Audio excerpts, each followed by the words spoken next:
La duda en la mente y en el corazón de nosotros los que creemos es una realidad que de cuando en cuando nos visita.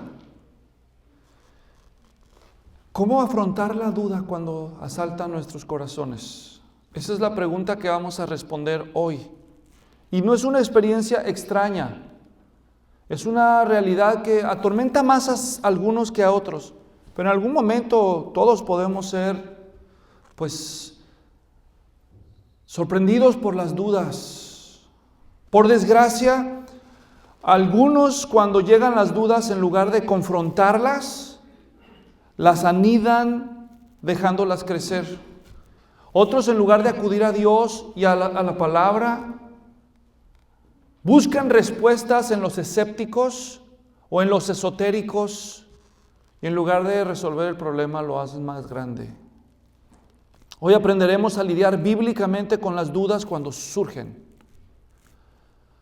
¿Por qué nos sirve este tema? Cuando menos por dos razones. Porque todos vamos a enfrentar ataques a nuestra fe.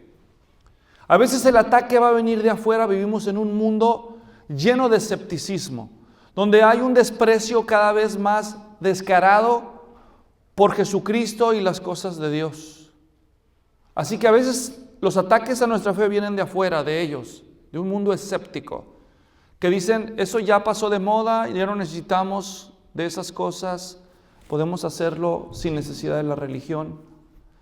Otras veces también debemos estudiar esto porque a veces las dudas vienen de adentro de nosotros mismos, de nuestros propios temores, de las experiencias que vivimos. El mundo está lleno de sufrimiento y de pruebas que a veces no parecen no tener sentido. Y cuando llegan esas pruebas y cuando no le vemos sentido a las cosas, nuestro corazón puede preguntarse ¿por qué? ¿Por qué si existe un Dios bueno le pasan estas cosas a las personas como yo que quieren hacer las cosas bien? Entonces, si no sabemos manejar las dudas, pues esto puede ser un tropiezo. Así que estudiar ese tema te va a ayudar para estar mejor preparado ante los ataques a tu fe que vienen de afuera y también en los que vienen de tus propios pensamientos y sentimientos cuando estemos bajo prueba. También vamos a estudiar de este tema porque es el tema que sigue en nuestra serie de Lucas. En la entrega anterior consideramos la historia de una mujer viuda a la que le es devuelto su hijo con vida a través de un poderoso milagro.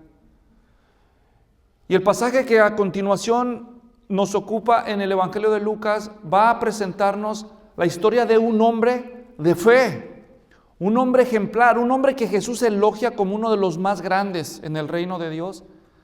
Y vamos a ver cómo él atraviesa un tiempo de duda y cómo la maneja, y de eso vamos a aprender también nosotros.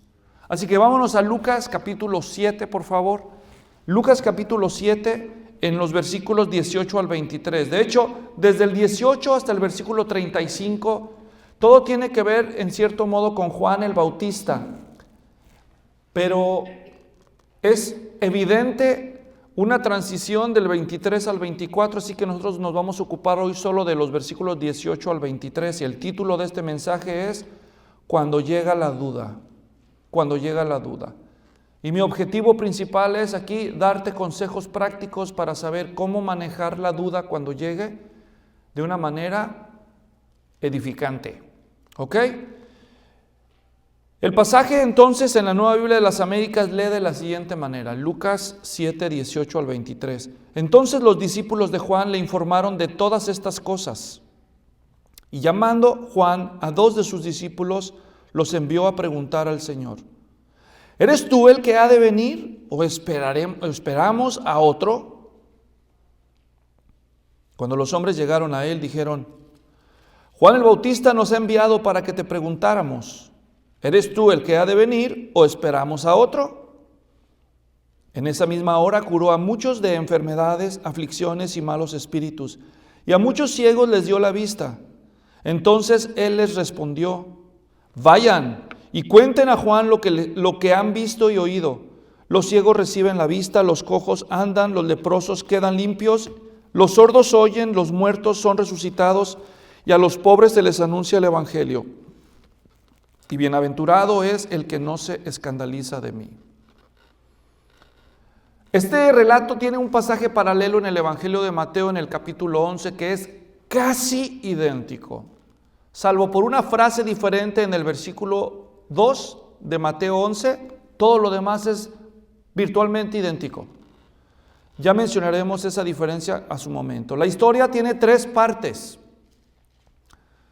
La historia, en primer lugar, nos presenta la manifestación de la duda en los versículos 18 y 19. Después nos presenta el manejo de la duda en los versículos 20 al 22 y finalmente la confrontación de la duda en el versículo 23.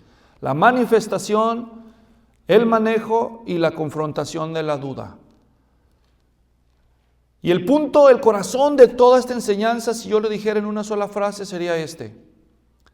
La duda es una amenaza para todos los creyentes. Una amenaza que debe ser confrontada correcta y positivamente.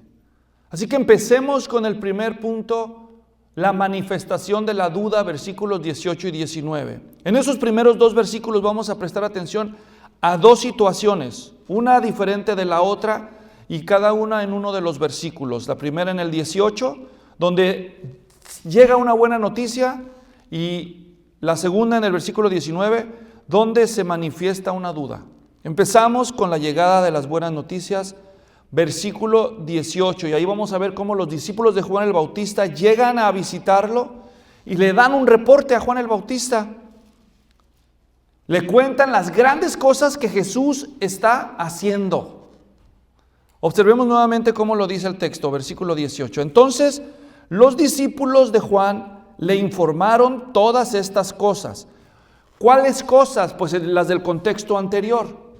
Llegan con Juan Bautista y le cuentan, oye, aparte de todo lo que ya había oído, le dicen, Jesús hizo una resurrección. Y le cuentan lo de la viuda de Naín. Le debieron haber dicho, hoy un centurión romano tenía un enfermo, esclavo, enfermo, y lo curó. Esas son las cosas. Estas cosas se refieren a las cosas inmediatamente antes de este punto. Y cuando menos son esos 2 grandes milagros que acaban de ocurrir. Y le dan ese reporte. Ahora, ustedes recordarán, y si no recuerdan, los voy a llevar de regreso al capítulo 3 de Lucas, sin perder el séptimo. En el capítulo 3, versículos 19 y 20, por si no lo recuerdan, es decir, Lucas asume que el lector sabe quién es Juan el Bautista y dónde está. Para empezar, ustedes ya deben de recordar que Juan el Bautista es el profeta enviado por Dios para preparar el camino del Mesías. Todo eso desde el capítulo 1. De hecho, Lucas abre después del saludo, abre con la noticia de que un hombre llamado Zacarías, se le aparece un ángel el día que le toca ofrecer su servicio en el santuario, y el ángel le dice, tu esposa anciana y tú, que también era ancianito, van a ser padres. ¿Pero cómo? Eso es imposible. Pues no hay nada imposible, y por no haber creído te vas a quedar mudo hasta el día que nazca el niño. Y le vas a poner por nombre Juan. Y entonces él será grande entre los hombres, dice, y él preparará el camino del Señor. Y así abre el Evangelio con la historia de Juan el Bautista. Después viene la anunciación del ángel Gabriel a María, que va a ser la madre del Mesías. Y la historia, cuando llega al capítulo 3, ya nos habla de Juan, adulto, predicando con poder. Y viendo multitudes venir al río Jordán para ser bautizadas, arrepintiéndose de sus pecados. También hay parte del contenido de los sermones que predicaba Juan el Bautista en el capítulo 3, donde les hablaba duro y les advertía del juicio que estaba por venir. Les decía, ya está el hacha puesta sobre el tronco. Ya está el juicio a la puerta. El que viene después de mí es mayor que yo. Él los va a bautizar con el Espíritu Santo. Es decir, algunos los va a perdonar y a salvar y los va a sellar con el Espíritu Santo. Y otros los va a bautizar con fuego. Es decir, los va a juzgar. A los que crean, pues los va a hacer suyos a través del Espíritu, y a los que no, los va a juzgar. Esos son el significado de esa es la interpretación que damos a esa frase, es el bautismo del Espíritu Santo y fuego. Y entonces llega Jesús y es bautizado por Juan. Es bautizado por Juan.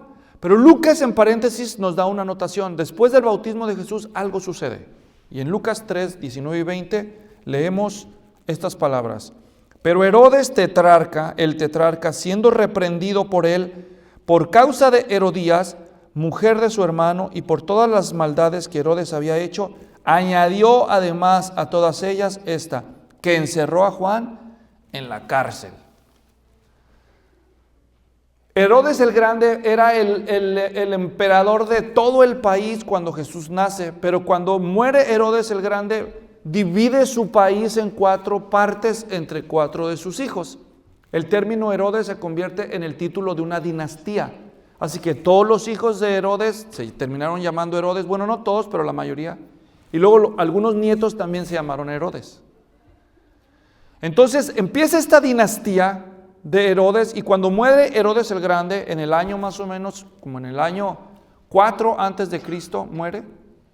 Por eso sabemos que Jesús nació el año 6 antes de Cristo. Es una ironía, porque se supone que la era empieza con el 0, ¿no? En el nacimiento de Jesús. Lo que pasa es que eso lo calcularon como unos 400 años, 4 siglos después de Cristo, y cometió un error la persona que hizo el cálculo. Pero realmente Jesús nació entre 6 y 4 años antes de Cristo. ¿Cómo lo sabemos? Porque Herodes quiso matarlo cuando nació y Herodes murió en el 4 antes de Cristo. Así que Jesús tuvo que haber nacido antes de esa fecha, ¿ok?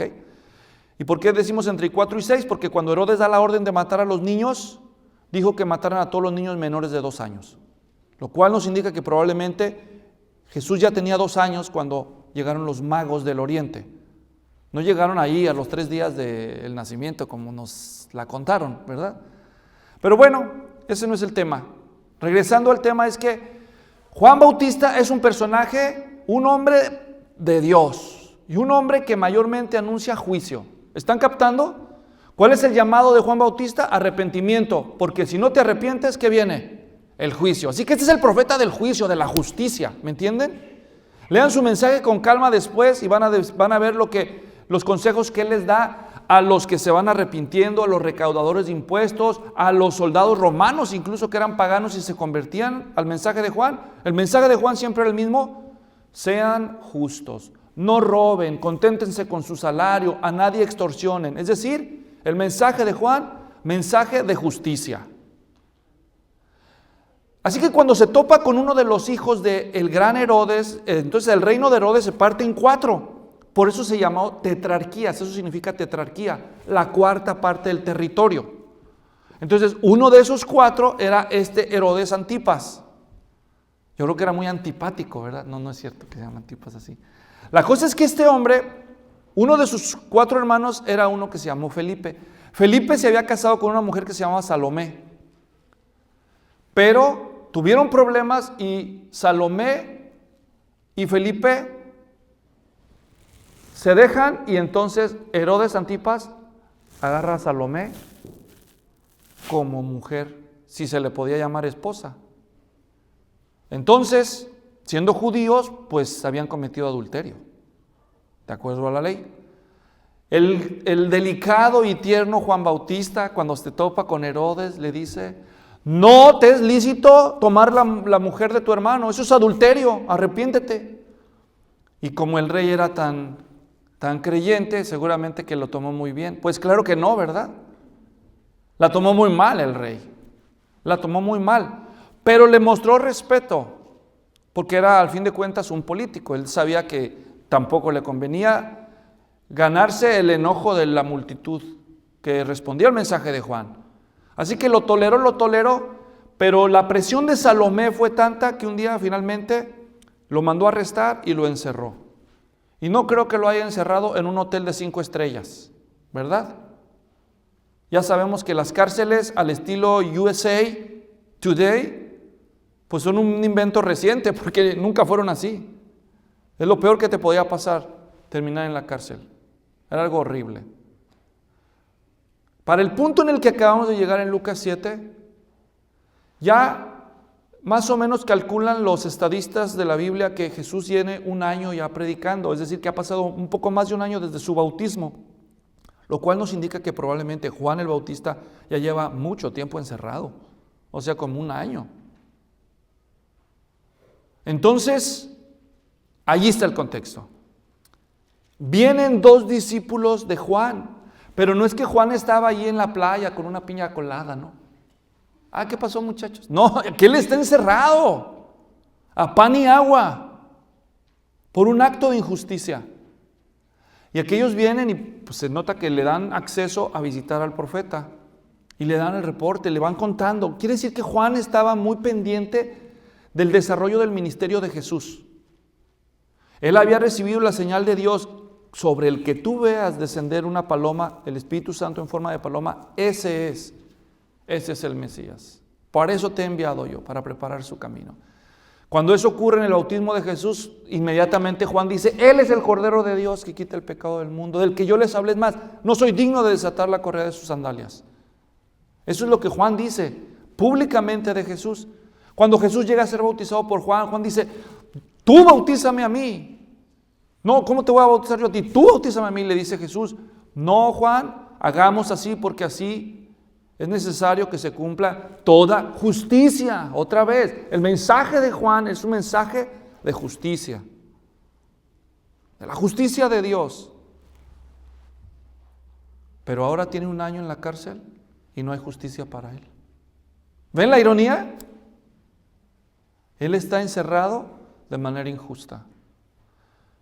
Y entonces ha llegado el Mesías. ¿Y cuál era la esperanza de Juan Bautista? La misma que la de todos los judíos. Cuando venga el Mesías, Él sí nos va a hacer, ¿qué? Justicia. Pero ya pasó un año y la justicia no llega para Juan. Y le empiezan a entrar las dudas. Miren, la llegada de los mensajeros de Juan a darle el reporte de estas cosas no son cualquier cosas, ¿verdad?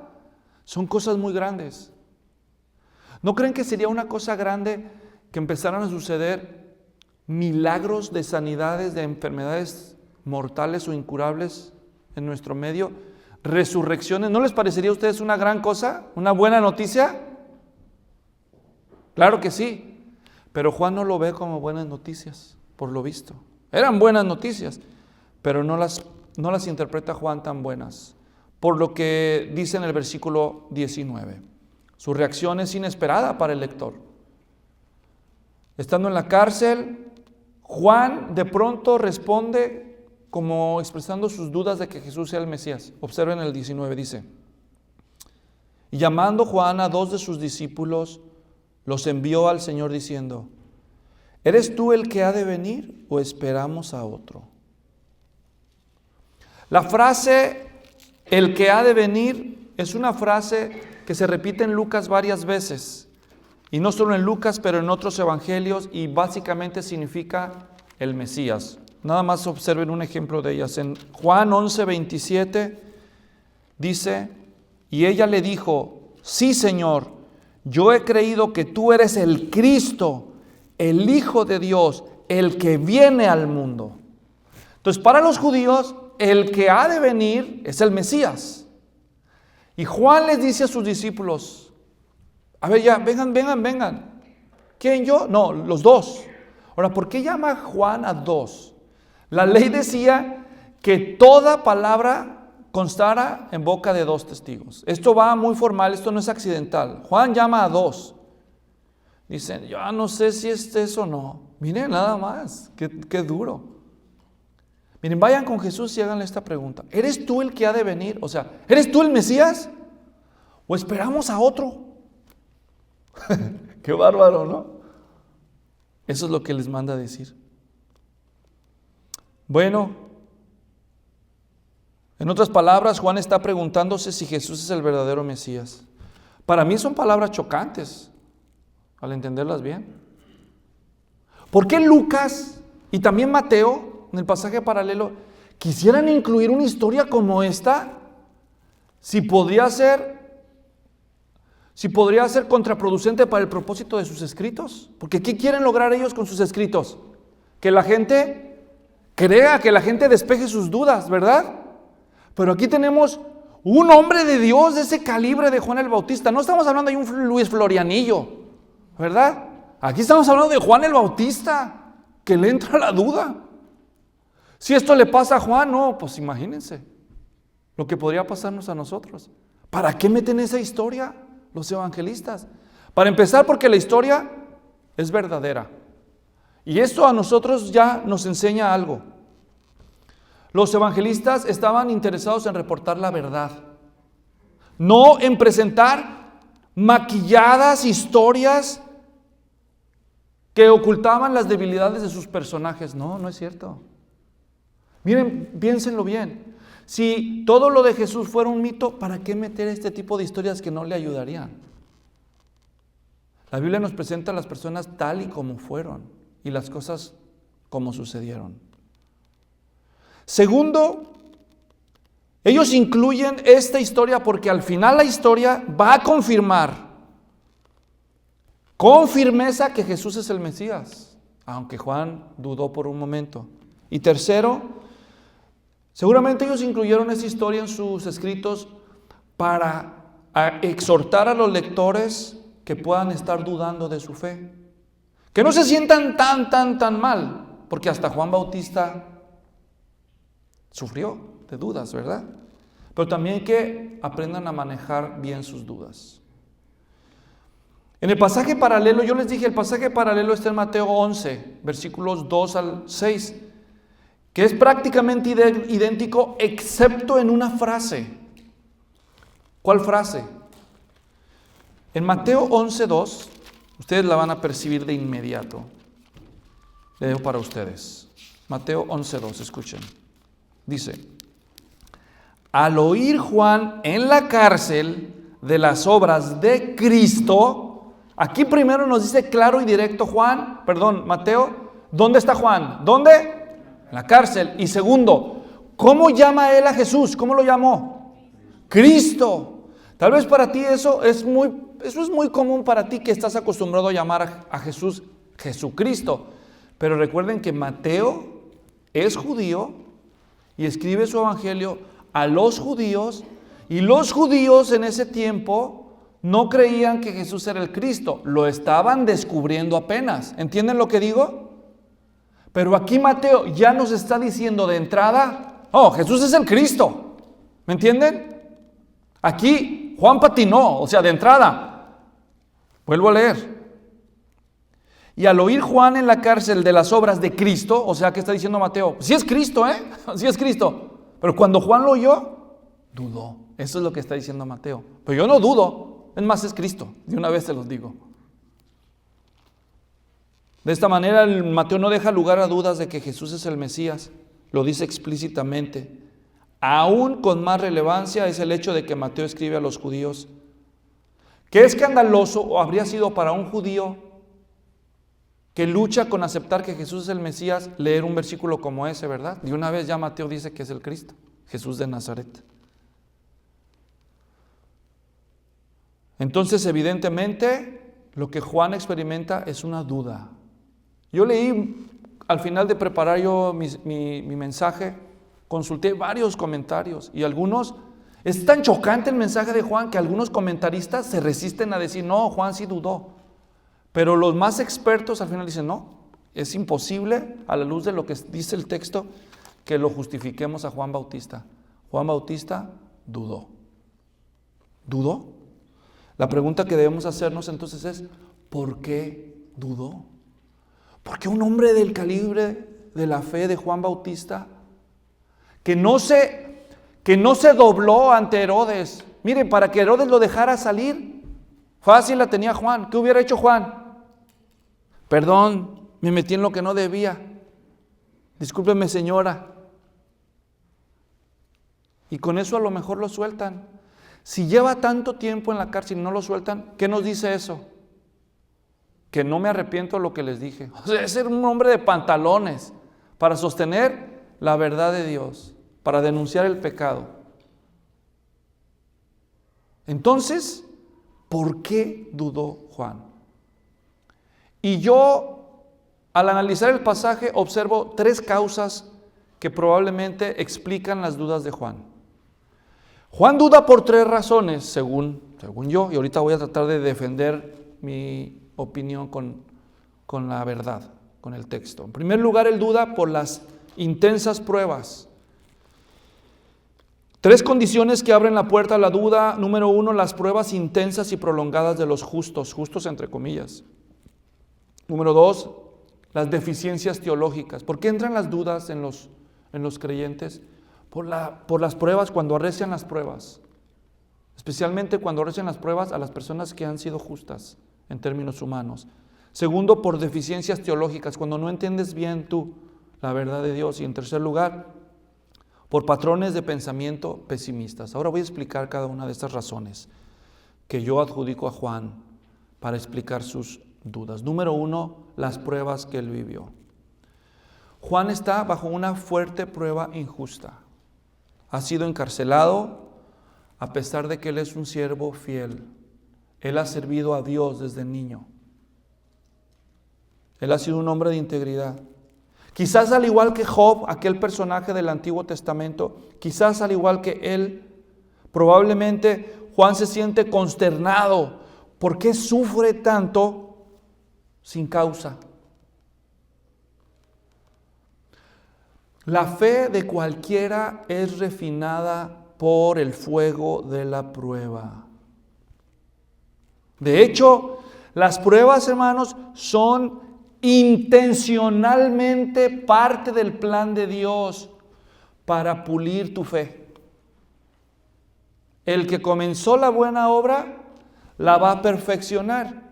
Y en el proceso del perfeccionamiento, del refinamiento de tu fe, está incluido en el paquete las pruebas. Primera de Pedro 1:6 lo dice de esta manera. Leo para ustedes. 1:6 y 7. Dice: en lo cual se regocijan grandemente, aunque ahora, por un poco de tiempo, si es necesario, sean afligidos con diversas pruebas, para que la prueba de su fe, más preciosa que el oro, que perece, aunque probado por fuego, sea hallada, que resulta en alabanza, gloria y honor en la revelación de Jesucristo. Cuando yo prediqué este pasaje hace años, en los tiempos de la pandemia, yo prediqué este pasaje para los que estaban aquí. Yo les expliqué, ahí dice diversas pruebas multicolor, así las pintó Pedro, pruebas multicolor. ¿Y qué decir de Santiago? Santiago 1, versículo 2.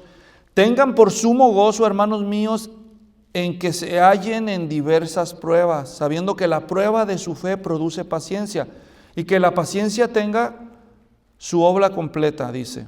Y que la paciencia debe ser su perfecto resultado para que sean perfectos y completos sin que les falte nada. Las pruebas son parte del plan de Dios para trabajar en tu fe.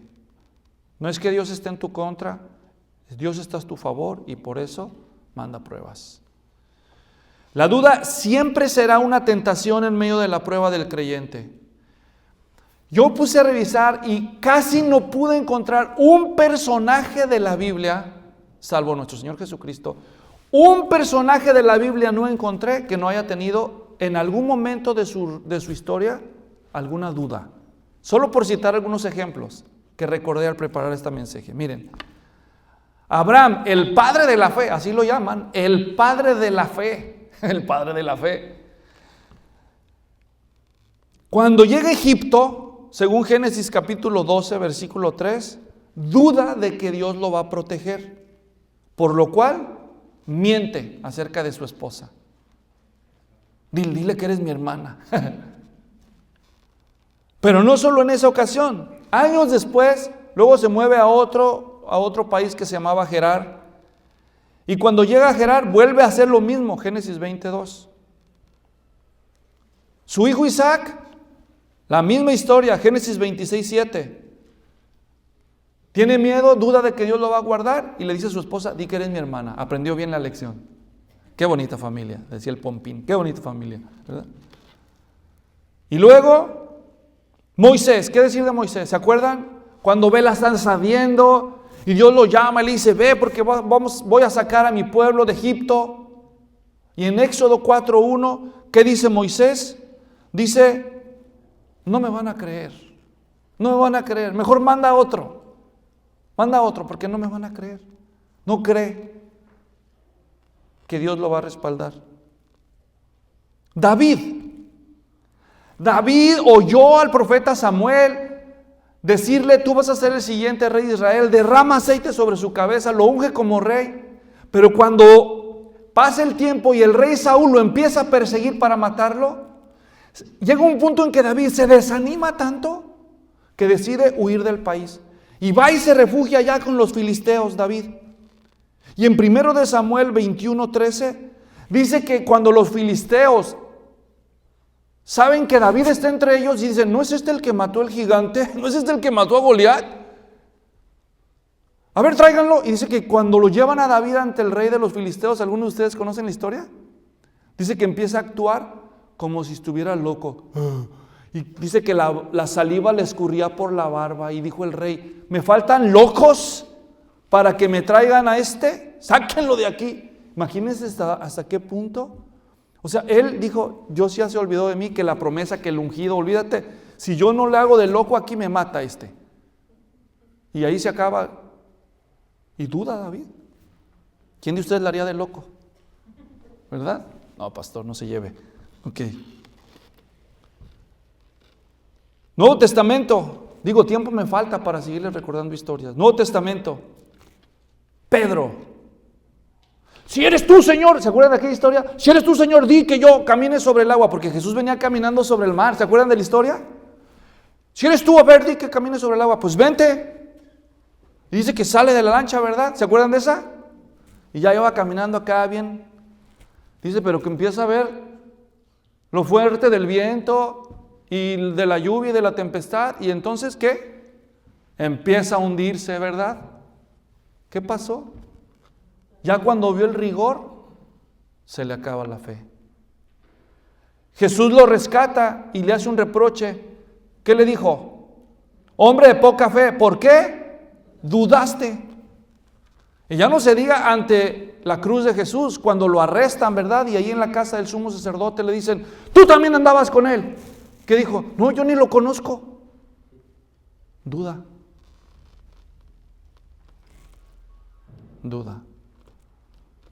Es más, uno de los apóstoles se ganó un sobrenombre. Tomás, ¿el qué? El incrédulo, ¿verdad? Porque resucita Jesús y todos lo ven y él no estaba. Y le dicen, el Señor ha resucitado. ¿Y qué dice? No, no es cierto. Si yo no meto mis dedos en los orificios de las manos y de los pies y en su costado no meto mi mano, yo no creeré. Y cuando se le aparece el Señor, ¿qué le dice? No seas incrédulo, sino creyente. Hermanos, no somos mejor que ellos. No somos mejor que ellos. Hace no mucho estaba hablando con un amigo pastor acerca de un misionero que nosotros amamos y que conocemos. 60 años de grandes obras de fe hizo ese hombre. 60 años de ministerio. Y me dice, ¿sabes qué? Uno de esos días que lo fui a visitar, ya siendo muy mayor, estaba muy preocupado. Decía, ¿qué va a pasar con esta obra cuando yo no esté? Y le entra la duda. Uno dice, wow, si esos son los que uno admira, ¿qué será de mí cuando venga la prueba? Por desgracia, hoy a veces somos muy fanfarrones nosotros, perdón que lo diga así. Alardeamos de que nosotros sí nos vamos a sostener el día de la prueba, pero no sabemos. La incredulidad en tiempos de prueba será una gran tentación. Nadie deberíamos de jactarnos de nuestra fuerte fe, porque no somos mejores que Juan el Bautista, ni que Moisés, ni que Pedro, ni que Tomás. Somos humanos. Ya sea una enfermedad, un accidente, una crisis donde nos toca quedarnos solos, el día vendrá en donde nuestra fe será puesta a prueba. ¿Dudaremos de que Dios Padre y el Señor Jesús se acordarán de nosotros? Así que la primera causa por la que Juan duda, digo yo, es por la dureza de su prueba. Yo no sé por qué prueba puedas estar tú pasando ahora. Y cuando uno pasa por la prueba, una característica de esa experiencia es que uno siente que nadie lo entiende. Que te vienen y te tratan de consolar o aconsejar y ahí por amabilidad los oyes. Pero en tu mente eres tentada o tentado a decir, es que no me entienden, no saben lo que se siente. Y muchas veces es verdad. Tú no te has divorciado y a otro lo dejaron y ahí lo quieres ir a consolar, pues no sabes lo que se siente. Tú tienes tus hijos bien a gusto en tu casita, cobijaditos, durmiendo, y el otro perdió a su hijo y quieres irlo a consolar. No sabes lo que se siente. Quieres ir a darle consejos de cómo criar hijos cristianos porque sus hijos están descarriados, pero tus hijos son chiquitos, ya que crezcan, vamos a ver cómo te va. Es decir, eso es cierto. Hay veces que no nos entienden, no han estado allí. Yo di consejos matrimoniales cuando era soltero. Imagínense qué buen chiste. Bueno, si los consejos son bíblicos no importa, ¿verdad? Pero así somos. Pero aunque nos entiendan, de todos modos, cuando llega la prueba, tu fe va a ser puesta en el fuego. Y hay que reconocer, las pruebas no distinguen. Pero no solo fue la prueba, y si tú estás pasando por una prueba, pues no te desalientes. No se ha dado por vencido Dios contigo, aunque tengas dudas. Y si tú estás en un buen momento, dale gracias a Dios. Pero no fue lo único. Número 2, la ignorancia fue otro factor que le jugó las contras a Juan y a todos los que también somos creyentes. La ignorancia intencional o involuntaria. ¿De qué estoy hablando? Parece que en este punto de su vida Juan Bautista, además de estar sufriendo, está confundido, al igual que la mayoría de los judíos de su tiempo, en sus expectativas acerca del Mesías. Ellos esperaban un Mesías victorioso, libertador, que les hiciera justicia en contra de los romanos y de todos los malvados, en contra de Herodes. Pero Jesús está ocupado con los pobres, con los ciegos, con los leprosos y aquellos en la cárcel. Como la mayoría de aquellos, Juan Bautista recordaba las profecías del Mesías triunfador, que acabaría con los enemigos del pueblo de Dios, impondría un reino de justicia y de paz, recompensando a los siervos fieles. Y si él era un siervo fiel, entonces esperaba su recompensa. Me refiero a Juan Bautista. Pero parece que Juan o ignoraba o no quería recordar las profecías mesiánicas que también estaban en el mismo Antiguo Testamento, que anunciaban que el Mesías no solo iba a triunfar, que el Mesías también iba a sufrir, que el Mesías también iba a morir. Sí, porque había profecías así. Es casi imposible que Juan Bautista no las conociera. Es casi seguro que las conocía, pero se dejó llevar por el camino fácil, por el triunfalismo. Mejor se quedó con las profecías mesiánicas que anticipaban un Mesías victorioso y las otras, quién sabe, seguramente las omitió. Solo para recordarles les voy a dar algunos ejemplos. Escuchen esto. Salmo 22, oigan, más para que vean que no estoy inventando. Salmo 22, versículo 1. Profecía mesiánica. Dios mío, ¿por qué me has abandonado? ¿Te acuerdas de esa frase? Cualquiera la recuerda, de Jesús en la cruz, ¿verdad? Pues es una profecía del año 940 antes de Cristo. Iba a sufrir. Versículo 17 y 18 del Salmo 22 todavía. Puedo contar todos mis huesos, ellos me miran y me observan, reparten entre sí mis vestidos y sobre mi ropa echan suertes. ¿Se acuerdan de esa profecía, verdad? Profecía mesiánica, casi 1000 años antes de Cristo. Isaías 53, todo ese capítulo lo que dice que va a sufrir el Mesías, solo para recordar algunos versículos. Este es el Mesías y miren cómo le va al pobre. En la profecía de Isaías 53:7, oprimido y afligido no abrió su boca, como cordero que es llevado al matadero, como oveja que ante sus trasquiladores permanece muda, no abrió su boca. ¿Qué tal? Profecía mesiánica. Esa no nos convenía, Juan. Daniel 9:26, escuchen. Más claro ni el agua. Daniel 9:26.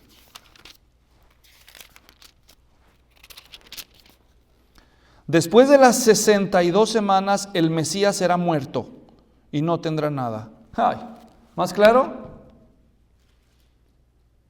Y esas solo son algunas, no estoy leyéndolas todas.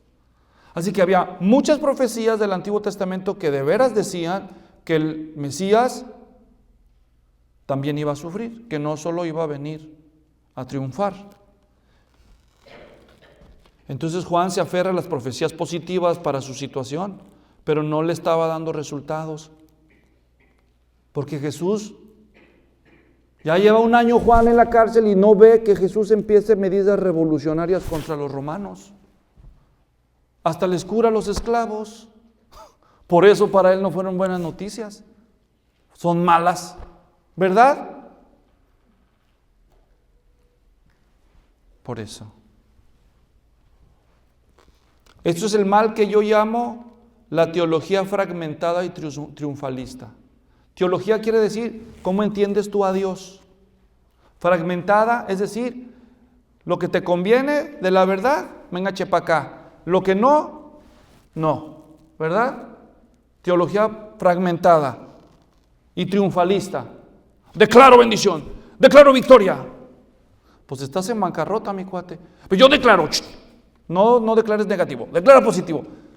No funciona, no funciona esa teología. Es totalmente cierto que el triunfo final será del Señor, pero el final no ha llegado todavía. La Biblia habla de victorias de Dios, pero también habla de mártires. En Hebreos 11, el capítulo por excelencia de la Biblia que se llama los héroes de la fe. Héroes de la fe. Es un capítulo apasionante, algún día voy a predicarles de él. En ese capítulo nos da reportes de hombres que por la fe hicieron grandes proezas. Héroes de la fe, por eso se llama así. Pero luego del versículo 32 al 35 nos presenta este resumen. Óiganlo. Del 32 al 35 dice Hebreos 11 lo siguiente. Dice, ¿y qué más diré? Pues el tiempo me faltaría para contar de Gedeón, de Barak, de Sansón, de Jefté, de David, de Samuel y los profetas, quienes por la fe conquistaron reinos. Amén. A ver, digan amén pues, síganme la corriente. Por la fe conquistaron reinos. Por la fe conquistaron reinos. ¿Cuántos vencedores hay aquí? Así dicen ellos, ¿verdad? Y luego dice, estoy en el 33. Hicieron justicia. A ver, amén. Obtuvieron promesas. ¿Cuántos quieren una promesa? Cerraron bocas de leones, ¿verdad? Ay, sí, porque le tiene mal aliento, pastor. Apagaron la violencia del fuego, escaparon el filo de la espada, siendo débiles fueron hechos fuertes, se hicieron poderosos en la guerra, pusieron en fuga ejércitos extranjeros. ¡Aleluya! ¡Levántese y clame a Dios! Así le hacen, nomás que ahí se paran. Y luego en el versículo que sigue, dice, no hemos acabado, espérense. Las mujeres recibieron a sus muertos mediante la resurrección. Órale. Y otros de pronto. Ah, caray, ¿qué pasó aquí? Ya me cambiaron la historia. Otros fueron torturados. A ver, ¿cuántos dicen amén? No aceptando su liberación a fin de obtener una mejor resurrección. Otros experimentaron vituperios. ¿Cuántos quieren vituperios? Ya no hubo ni un amén.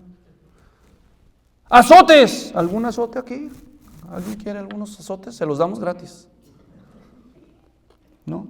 Hasta cadenas y prisiones. ¿Alguien aquí? Pues mientras que sea de oro, sí, pastor. ¿Verdad? Fueron apedreados, aserrados. Una tradición judía dice que el profeta Isaías, por no quedarse callado ante las idolatrías del rey Manasés, lo enredaron en una corteza de árbol y lo serrucharon por mitad. Así fue el fin del profeta Isaías. Tentados, muertos a espada, anduvieron de aquí para allá, cubiertos con pieles de ovejas y de cabras. A ver, esos que les gusta vestir Christian Dior. Ya nomás ajusta el pelo de camello. Dice, destituidos, afligidos, maltratados, de los cuales el mundo no era digno, errantes por desiertos y montañas, por cuevas y cavernas de la tierra. Todos estos, habiendo obtenido aprobación por su fe, no recibieron la promesa. ¿Qué tal? ¿Es parte de la teología? Hay gente a la que Dios escoge entre los creyentes. Hay gente a la que Dios escoge para poner en fuga ejércitos, cerrarle la boca a los leones, resucitar a los muertos. Pero hay otros a los que Dios escoge para recibir azotes, vituperios, martirio. Y en el reino de Dios no se sabe de cuál vas a ser tú. Esperar solamente el triunfo es bueno porque hay promesas de triunfo, pero no hay garantías. ¿Entienden? A todos nos da gusto ver en la televisión cuando alguien gana la medalla de oro en los Juegos Olímpicos y cuando se la ponen y le dicen, ¿quiere decir unas palabras? Y dice, sí, toda la gloria sea para el Señor Jesucristo. Para Él lo he hecho. Todos los cristianos dicen, ahí está, no que no. ¡Ay! También los cristianos triunfan en la vida y le dan la gloria a Dios. Pero a otros les da cáncer terminal. Eran atletas y no ganaron la medalla. Se enferman de cáncer y allá mueren olvidados en un hospital. También son cristianos. ¿Por qué unos sí y otros no? Porque el corazón de la teología es, Dios es soberano. Él sabe lo que hace, nosotros no entendemos. ¿Y qué le vas a decir a Dios?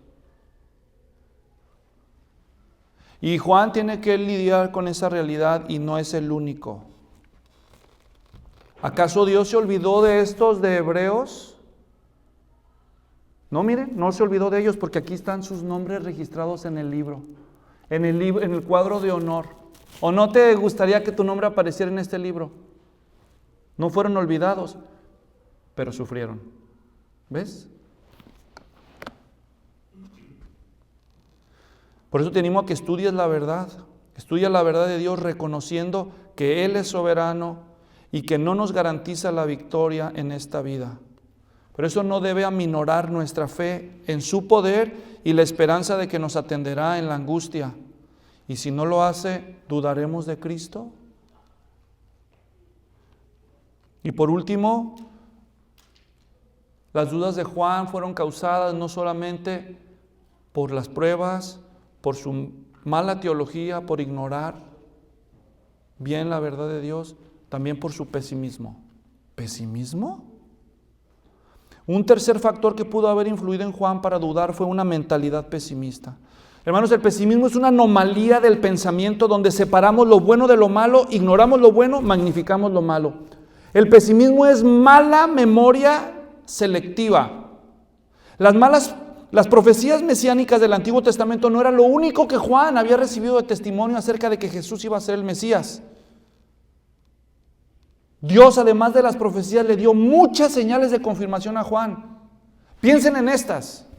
¿Ustedes creen que su padre, su propio padre Zacarías, al que se le dijo, tú vas a tener un hijo que va a preparar el camino del Señor, ¿ustedes creen que su propio padre no le ha de haber dicho a él cuando era niño joven? Tú eres especial, mi hijo. Tú vas a preparar el camino del Señor. ¿Ustedes creen que su madre, que siendo anciana no pudo tener hijos toda su vida productiva y llega a ser madre en su vejez, no creen que le ha de haber dicho, oh, tú eres especial, hijo? Tú vas a ser el que va a cuando tú naciste se nos dijo la profecía de Isaías, dijo que tú ibas a preparar el camino del Señor. Segunda señal. Tercera señal, su tía, María, la madre de Jesús. No creo que haya dejado de visitar a Elizabeth después de que nacieron los niños. Seguramente la volvió a visitar y seguramente cuando María haya visitado a Elizabeth, han de haber conversado cómo ella tuvo a Jesús y cómo Elizabeth tuvo a Juan y por qué. Y entonces él debió haber oído a María decir: tú vas a preparar el camino del Señor. ¿Cuál Señor? Pues mi hijo. Así que si no fuera suficiente todas estas señales de confirmación para Juan de que Jesús es el Mesías, Dios mismo el día del bautismo de Jesús le habla desde el cielo. ¿Y qué le dice? Este es mi hijo amado. Juan, le dijo en secreto Dios a Juan: mira Juan, una profecía. Voy a mandar a mi hijo, tú eres el que va a preparar el camino de mi hijo, porque mi hijo es el Señor. ¿Y cómo voy a saber quién es ese Señor? Porque vienen multitudes. Cuando veas descender el Espíritu Santo en forma corporal como paloma, ese es. Pero yo te voy a confirmar, no tienes nada que preocuparte. Y sucede, si o no se cumple la profecía en Jesús. Y después de que se cumple la profecía, Juan es arrestado y puesto en la cárcel. Nunca más vio a nadie sobre el cual descendiera la paloma. Nunca hubo otro. ¿Les digo algo? Juan no va a salir vivo de esta cárcel. Ya saben el fin de esa historia, ¿verdad? No va a salir vivo. No va a haber otro sobre el cual descienda la paloma. Sus padres, su tía, Dios mismo le dio señales de confirmación, no solo las profecías del Antiguo Testamento, todo esto. Pero ¿qué hizo Juan? Ignoró todas esas señales de confirmación porque estaba confundido y desanimado. Porque él esperaba, porque él fue profeta ¿de qué? ¿Profeta de qué dijimos? De justicia. Pero ahora Jesús no está haciendo justicia. ¿Qué está haciendo Jesús? Misericordia. ¿Vieron qué hace Jesús en su ministerio? Misericordia por los que sufren, gracia por los que no la merecen. Eso es un mensaje inesperado para Juan. Él quería un Mesías de justicia y ahora cada día que pasa lo único que ve es un hombre que extiende misericordia, gracia, misericordia. ¿Y qué dice Juan? Me fallaste. ¿No le falló? No le falló. Entonces, la memoria selectiva pesimista es un problema para algunos creyentes. No para todos, pero algunos lidian más con eso. Se centran tanto en sí mismos que ignoran las cosas buenas que Dios ha hecho. Pero las obras de Dios en nuestro pasado tienen el fin de recordarnos cómo es Dios en los tiempos buenos. ¿Saben cómo dice el Salmo 103? Versículo 2. Bendice alma mía al Señor y no olvides ninguno de sus beneficios. Pero algunos tienen mala memoria selectiva. Se les olvidan las cosas buenas que Dios hace y solo se acuerdan de las malas. Fíjense que ya tengo 30 años de ser pastor. He aconsejado muchas personas y muchas parejas. Un fenómeno muy típico en los matrimonios que sufren es que se aferran a los malos recuerdos, y minimizan los buenos recuerdos. Hay estudios científicos que demuestran que las personas que tienden a ser pesimistas acaban reescribiendo su pasado, lo pintan más gris. Las personas que eligen solo acordarse de los errores y de los sufrimientos del pasado y minimizan las cosas buenas del pasado, distorsionan la realidad al final. Magnifican lo malo que les pasó y minimizan lo bueno que les pasó. Y yo lo veo, a veces estoy en consejería y le digo, dime algo bueno. Ya no se acuerdan de nada. Todo es malo. No los juzgo, es algo con lo que todos luchamos a veces. Es posible que Juan osciló entre el triunfalismo, como no le sirvió, al pesimismo. Él, a pesar de ser un profeta, el profeta más elogiado según Jesús, aquí mismo, volviendo a Lucas, y ahí con eso termino. Fíjense lo que Jesús va a decir de Juan en el versículo 28 de Lucas 7. Os digo que entre los nacidos de mujer no hay nadie mayor que Juan. Sin embargo, el más pequeño en el reino de Dios es mayor que él. Casi nada, dijo Jesús. De todos los que han nacido, Juan es el más grande. Vaya elogio, que le diga a Jesús que tú eres el más grande, eso sí que es elogio. Y a pesar de que Juan es así, se dejó vencer por el pesimismo. Y aquí voy a terminar con una palabra, por si este mensaje lo ve un ministro del Evangelio, un predicador, un misionero, un evangelista. Los que sirven al Señor en el liderazgo pueden sorprenderse y sentirse mal de ver que Dios usa a otros más que a ellos, que Dios usa con poder y atrayendo multitudes a otros, mientras que ellos padecen y sufren por cumplir la misión. No deberíamos dudar o sentir envidia de que Dios nos dé pruebas mientras a otros les da triunfos y poder. Alcance multitudinario. A cada quien le toca su porción. Ya nos llegará la recompensa cuando estemos con Él. Por cuestión de tiempo tendremos que dejar la historia aquí. ¿Cómo estás tú ante las dudas? ¿Qué te causa las dudas que tú enfrentas?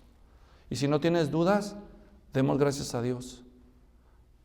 Pidámosle sabiduría porque tal vez van a llegar. Oremos. Señor, gracias por la Sagrada Escritura que nos enseña a través de tu siervo Juan, un gran siervo de Dios, que nadie está exento. En el nombre de Jesús, ayúdanos a hacerle frente a la verdad, a la realidad, a las dudas, y mientras haya tiempo, educarnos con tu palabra, con la sana teología bíblica, para no tener una fragmentación que nos cobre caro el día de la prueba. En el nombre de Jesús, amén.